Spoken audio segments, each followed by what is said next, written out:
कभी भी हज यात्रा पर उंगली नहीं उठाई जाती, जकात पर उंगली नहीं उठाई जाती, रोजा पर उंगली नहीं उठाई जाती। लेकिन दीपावली आएगी तो प्रदूषण होगा, होली आएगी तो पानी बर्बाद होगा, और अब कांवड़ यात्रा होगी तो तरह तरह की बातें। सब लोगों में सब प्रकार के लोग होते हैं, ऐसा नहीं कि सब ठीक होता है, कुछ अच्छे भले बुरे होते हैं, सभी में होते हैं।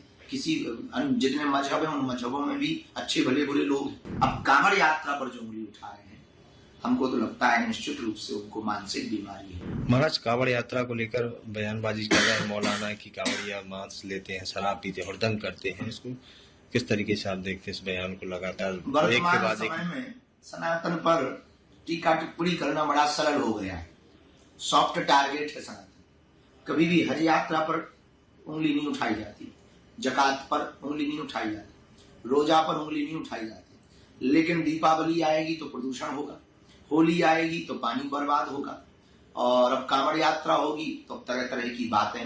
हाँ, सब लोगों में सब प्रकार के लोग होते हैं, ऐसा नहीं कि सब ठीक होता है, कुछ अच्छे भले बुरे होते हैं, सभी में होते हैं। किसी जितने मजहब है उन मजहबों में भी अच्छे भले बुरे लोग हैं। उसी प्रकार सब समाजों में, सभी वर्गों में, सभी लाइनों में अच्छे भले बुरे लोग होते हैं। न्यूज में भी अच्छे भले बुरे लोग होते हैं, जैसे उसी प्रकार इस संत लाइन में भी अच्छे भले बुरे होते हैं। कुछ काल नेमी होते, कुछ साधु होते, कुछ असाधु होते, नेताओं में भी ऐसे होते, अभिनेताओं में भी ऐसे होते हैं। तो फिर भी इसके बाद सनातन धर्म के ऊपर उंगली उठाना, इससे ये सिद्ध होता है कि सनातन धर्म को सॉफ्ट टारगेट बनाया गया।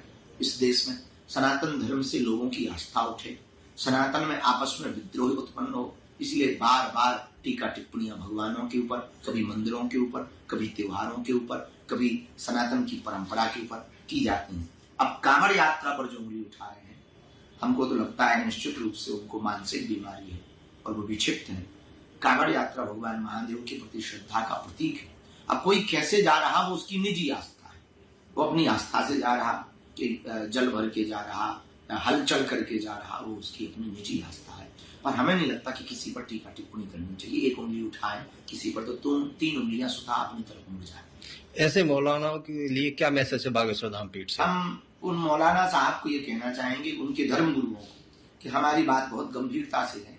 यदि वो अभी कांवड़ पर बोलेंगे और कल के दिन हम आपके ऊपर बोलेंगे तो आपको फिर बड़ी मिर्ची लगेगी। इसलिए उनके जितने भी विशिष्ट धर्म गुरु हैं, ऐसे मौलाना के खिलाफ में तत्क्षण एक फतवा जारी होना चाहिए। एक तरफ योगी सरकार है, योगी सरकार ने तमाम चीजें लाइसेंस के लिए बात कर दी है, जितनी फूड दुकानें लाइसेंस हो, और भी जो मांस की दुकान है प्रतिबंध लगा दिया है। इसको बहुत उत्तम है, पवित्रता बहुत आवश्यक है। और हम कांवड़ में जाने वाले लोगों को भी प्रार्थना करेंगे कि अपनी सनातन परंपरा का मजाक न उड़े, इतनी सावधानी पूर्वक चलना, किसी के हृदय को ठेस न पहुंचे, इतनी सावधानी पूर्वक अपनी आस्था को लेकर चलना, हुड़दंग मत करना, और किसी भी प्रकार से सनातन धर्म के ऊपर प्रश्न चिन्ह खड़ा ना हो।